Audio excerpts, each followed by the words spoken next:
Hi guys, and today we start discussing one of the most legendary books by Sita Ram Goel, Islam vis-a-vis Hindu temples.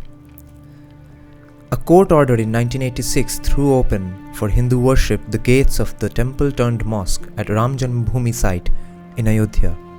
Hindus were overjoyed and started looking forward to the coming up of a grand Ram Mandir at the sacred spot. But they were counting without the stalwarts of secularism in the Nehruvian establishment. It was not long before a hysterical cry was heard, "Secularism in danger." The Marxist Muslim Combine launched a two-pronged campaign. On the one hand, they proclaimed that Muslims had destroyed no Hindu temples except those few which were stinking with hoarded wealth or had become centers of local rebellions, and that Islam as a religion was never involved in iconoclasm.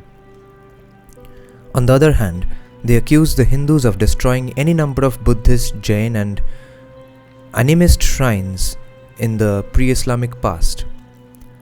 As a student of India's history, ancient as well as medieval, I could see quite clearly that they were playing the Goebbelsian game. Goebbels, of course. The Goebbelsian game of the big lie. But they could not be countered because they had come to dominate the academia and control the mass media during the heyday of the Nehru dynasty. Most of the prestigious press was owned by Hindu moneybags, but they had placed their papers in the hands of the most brazen-faced Hindu baiters. The most unkindest cut of all, however, came from the Vishwa Hindu Parishad and the Bharatiya Janata Party. They were doing nothing towards debunking secularist ideas and lies about Hinduism vis-a-vis Buddhism, Jainism and animism. But they were trumpeting from the housetops that Islam did not permit the destruction of other people's places of worship, and that namaz offered in a mosque built on the site of a temple was not acceptable to Allah. They were laying the blame for the destruction of the Ram Mandir not on Islam as an ideology of terror, but on Babur as a foreign invader. One wondered whether this kowtowing to Islam was prompted by ignorance or cowardice or calculation or a combination of them all. The Islam of which the Hindu leaders were talking was to be found neither in the Quran nor in the Sunnah of the Prophet. You'll understand that this is done even today. They never blame the doctrine of Islam. They don't even blame all Muslims. They take the middle road, which is blame just some people who do the violence.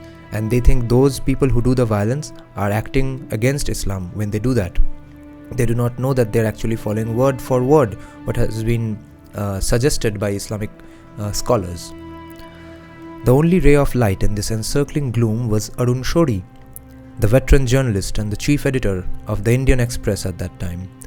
On February 5th, 1989, he front-paged an article, "Hideaway Communalism," showing that while the Urdu version of a book by Maulana Hakim Syed Abdul Hai of the Nadwatul Ulama at Lucknow had admitted that 7 famous mosques had been built on the sites of Hindu temples, the English translation published by the Maulana's son, Abul Hasan Ali Nadwi Ali Mian, had eschewed the controversial passages. He also published in the Indian Express 3 articles written by me on the subject of Islamic iconoclasm. This was a very courageous defiance of the ban imposed by Islam and administered by secularism, namely that crimes committed by Islam cannot be even whispered in private, not to speak of being proclaimed in public. Finally, Voice of India, Sita Ram Goel's own publication house, published Volume 1 of a projected series, Hindu Temples, What Happened to Them, in April 1991. It was a collection of relevant articles by Arun Shori, Harsh Narayan, Jay Dubashi, Ram Swarup and myself.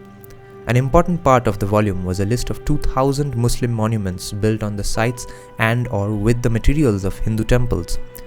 This list became famous all over the country and even abroad as soon as it came out. Meanwhile, the evidence I had collected regarding Islamic iconoclasm could already cover several and much bigger volumes. Voice of India published Volume 2 of the series in May 1991. It was devoted exclusively to Islamic evidence, historical as well as theological, and was received well, particularly by the world of scholarship. Only the prestigious newspapers and periodicals in this country ignored it completely. They did not even acknowledge it in their books received column. An extensive review, however, was written by the Belgian scholar Dr. Koenraad Elst. This review was published by Voice of India in 1992 under the title Negationism in India, Concealing the Record of Islam, which is a very famous and legendary book by Dr. Koenraad. You should read it. The following chapters have been extracted from the second and enlarged edition of Volume 2 of Hindu Temples, What Happened to Them, which has been published recently. The purpose of this small publication is to focus attention on the stark fact that the destruction of other people's places of worship is a pious performance in Islam, after the precedent set by Prophet himself, when he destroyed all pre-Islamic pagan temples in Arabia. The Quran also sanctions iconoclasm in very clear terms. Hindus have to realize that their temples are not safe so long as they recognize Islam as a religion and thus permit it to retain its self-righteous aggressiveness.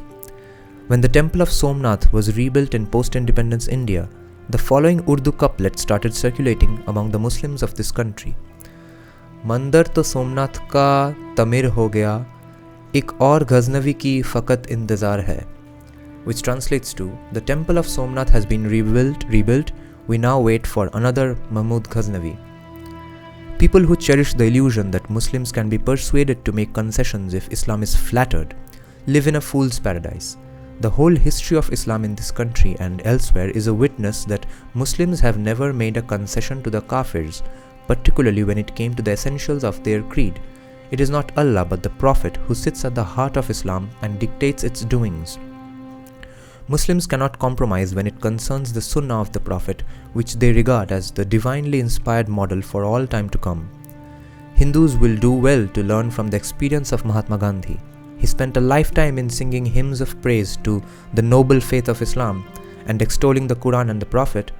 He championed the cause of Khilafat as dearer than that of freedom of India. He believed sincerely that the only solution to the communal problem in India was to concede to the Muslims whatever they demanded. And yet, he was regarded by a majority of the Muslims as the greatest enemy of Islam, and abused as such in the foulest language by the Urdu press. He lived to see the Holocaust of partition caused by Islam. His only fault was that, unlike the votaries of secularism, he was proud of being a Hindu. The leaders of the movement, which passes as the Hindu movement at present, have been very critical, and rightly so, of the Mahatma's policy vis-a-vis Islam. But instead of learning any lesson from the Mahatma's folly, they are getting more and more inclined towards following the same path, namely flattery of Islam, in the hope of obtaining concessions from it. Now here he is talking about VHP, Vishwa Hindu Parishad, and RSS and Jansangh BJP. The present day Hindu leaders are nowhere near the Mahatma when it comes to being convinced, conscious and proud Hindus, nor is their praise of Islam as sincere as it was in the case of the Mahatma. They are flattering Islam as a matter of strategy, and thus committing the double sin of stupidity and craftiness. They are most likely to land Hindu society into a situation from which it may not be able to find a way out. Islam has been tormenting Hindu society for more than 1300 years. It has inflicted no end of grievous injuries on the Hindu homeland, Hindu population and the Hindu heritage. It is high time that Hindus stop whining about and weeping over the Muslim behavior pattern and try to understand the system of belief from which the pattern follows. The problem before the Hindus is not Muslims but Islam. Muslims are our own people whom Islam has alienated from us to the extent that they repudiate even their ancestry. Hindus have so far failed to study Islam from its orthodox sources. In fact, they have been more than willing to buy the fairy tales which the salesmen of Islam have fabricated, particularly about the Prophet, the pious caliphs and the Sufis. What is worse, Hindus have allowed Islam to impose an emergency on this country so that Islam can be praised but not examined even in terms of normal human reason and natural human morality. That will not do. Hindus have to go much farther and process Islam in terms of their own spiritual vision derived from the Vedas, the Itihasa Purana and the Dharma Shastras. Then alone they will know what Islam is. I have not the slightest doubt that what passes for Hindu tolerance vis-a-vis Islam is no more than a combination of ignorance and cowardice. New Delhi, May 27, 1993. Sita Ram Goel.